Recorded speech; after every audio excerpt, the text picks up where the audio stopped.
Donate card और voice of slum जुड़कर दिल्ली और नोएडा के स्लम्स में गरीबों को फ्री ऑक्सीजन सप्लाईज प्रोवाइड करने का प्रयास कर रहे हैं। डिस्क्रिप्शन में दिए हुए लिंक पर जाकर डोनेट कार्ड पे अभी डोनेट करें। इन गरीब परिवारों का सहारा बने। नमस्कार, आप देख रहे हैं अभी तक आपके साथ मैं हूं अमित तिवारी। बीजेपी विधायक ने आरोप लगाए, बीजेपी के सांसद के प्रतिनिधि ने आरोप तो लगाए, लेकिन जिस कार्यालय से इसका जवाब आना था उस कार्यालय में ही आग लग गई। आरोप तो लगे लेकिन आग लग गई उस कार्यालय में, परिसर में, जिस जहां से जवाब आना था। पूरा मामला कहां का है और कैसा है मैं आपको बता दूं। मामला है टीकमगढ़ का, जहां पर स्वास्थ्य विभाग पर भ्रष्टाचार के बड़े पैमाने के स्तर पर किए गए भ्रष्टाचार के आरोप लगाए गए थे खरगापुर विधायक राहुल लोधी की तरफ से, जो कि बीजेपी की बड़ी नेता पूर्व मुख्यमंत्री उमा भारती के भतीजे हैं। इतना नहीं, यहाँ के जो सांसद हैं उनके प्रतिनिधि ने भी आरोप लगाए थे और कहा था कि खरीदी में बड़े तौर पर भ्रष्टाचार हुआ है, जिसका जवाब मांगा गया था। जवाब आता उससे पहले ही दस्तावेज जो जवाब आना था, या कहते थे जो महत्वपूर्ण दस्तावेज वो जलकर खाक हो गए। अब इस मामले में सांसद प्रतिनिधि तो सीधे कह रहे हैं कि संवेदनशील तो मामला है, जवाब आना था उससे पहले ही आग लग गई। सांसद प्रतिनिधि इस बात को कह रहे हैं, लेकिन सवाल इस पूरे मामले में यह भी उठा कि क्या वहां पर लगे कैमरे से भी, जो कैमरे वहां पर लगे हुए हैं उनसे भी छिड़कानी की गई थी क्या? तो सीएमएचओ जो है वो क्या कह रहे हैं ये भी सुन लीजिए। देखिए, कुछ दिनों से 20-25 दिन मेरे ख्याल से हो गए हैं, इतने दिनों से लगातार सूचनाएं आ रही थी कि स्वास्थ्य विभाग में बड़े पैमाने पर भ्रष्टाचार हुआ है। भ्रष्टाचार इस कदर का हुआ था कि माननीय विधायक राहुल भैया को भी इसमें रुचि लेनी पड़ी। कई तरह की शिकायतें जिले के लेवल पर और उच्च स्तर पर इसकी शिकायत दी गई। कुछ कार्रवाइयाँ भी स्वास्थ्य विभाग की तरफ से और अन्य प्रशासन की तरफ से की गई। इसी के प्रतिफल में मेरी तरफ से भी सांसद प्रतिनिधि के तौर पर कई सारे दस्तावेजों की जानकारी मांगी गई थी। जो जानकारी मांगी गई वो बहुत संवेदनशील थी। कई तरह के भ्रष्टाचार होने की जानकारी मुझे भी मिली थी।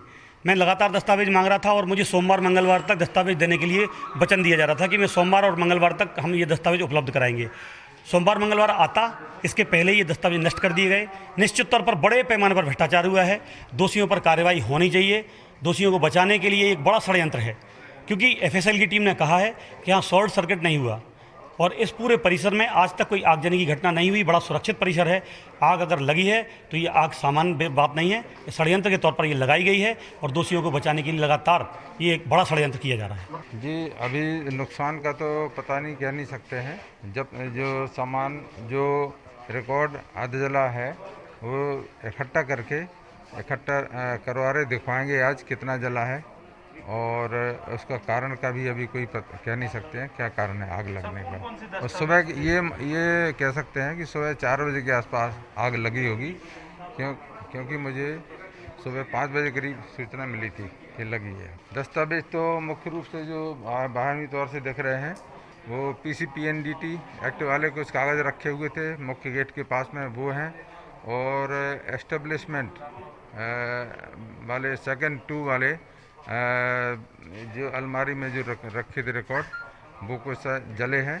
और खाद्य सुरक्षा वाले कुछ रिकॉर्ड, कुछ जब्त नमूने वगैरह कुछ रखे थे, उसमें भी कुछ डैमेज हुआ है। वो एक अलमारी ने जो मांगे थे आपसे दस्तावेज, उसमें से भी है क्या? नहीं, मुझे नहीं है मालूम कौन से अच्छा सर, यहाँ पे दस्तावेज मांगे नाइट थे। में कोई चौकीदार नियुक्त किया गया होगा शासन की तरफ से? जी, तो किसकी ड्यूटी थी सर? ये यहाँ पे एक्चुअली बगल में 4 गार्ड रहते हैं, सुरक्षा गार्ड रहते हैं पुलिस वालों के बगल में, जस्ट बगल में ही। तो यहाँ पे हमारे यहाँ 10 बजे तक रहते हैं, काम करते रहते हैं लोग बाग। हाँ, रात्रि उपस्थित थे बगल वाले। यहाँ जो CCTV कैमरे लगे हैं, क्या वो दुरुस्त स्थिति में है?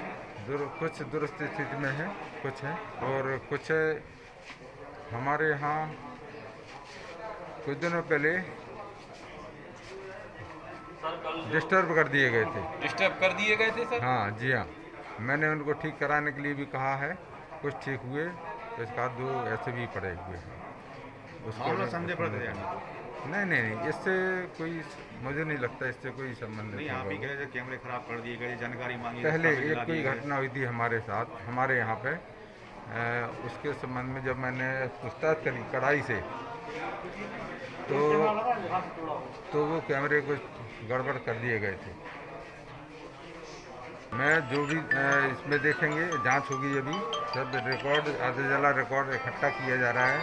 देखेंगे कौन कौन से महत्वपूर्ण कागजात जले या गायब हैं या नहीं जले, उसी के आधार पर फिर संख्या व्यक्त की जाएगी। अब इस पूरे मामला चूंकि पुलिस तक जा चुका है, पहले तो ये हुआ कि शॉर्ट सर्किट की वजह से बात आ रही थी निकल करके शॉर्ट सर्किट की वजह से आग लगी, लेकिन बिजली विभाग और एफएसएल ने जो जांच की उससे पता चला शॉर्ट सर्किट से आग नहीं लगी। तब पुलिस ने कहीं अज्ञात व्यक्ति के खिलाफ मामला दर्ज कर लिया है और पुलिस ने अब कही है इस पूरे मामले की जांच करने की बात। ये भी सुन लीजिए। संडे की सुबह कलेक्ट्रेट कार्यालय में सीएमएचओ ऑफिस है, वहाँ पर आग लग गई थी और ये घटना करीब सुबह 4 बजे की है, जिस पे डॉक्टर पीके माहौर की तरफ से रिपोर्ट की गई थी, आगजनी कायम की गई थी। जांच में विद्युत विभाग की टीम एवं जो सेफ्टी ऑफिसर बिजली विभाग के रहते हैं उनके द्वारा, एफएसएल टीम द्वारा एवं पुलिस द्वारा संयुक्त रूप से जांच की गई थी और विद्युत विभाग की टीम द्वारा बताया गया कि ये आग शॉर्ट सर्किट से नहीं लगी है।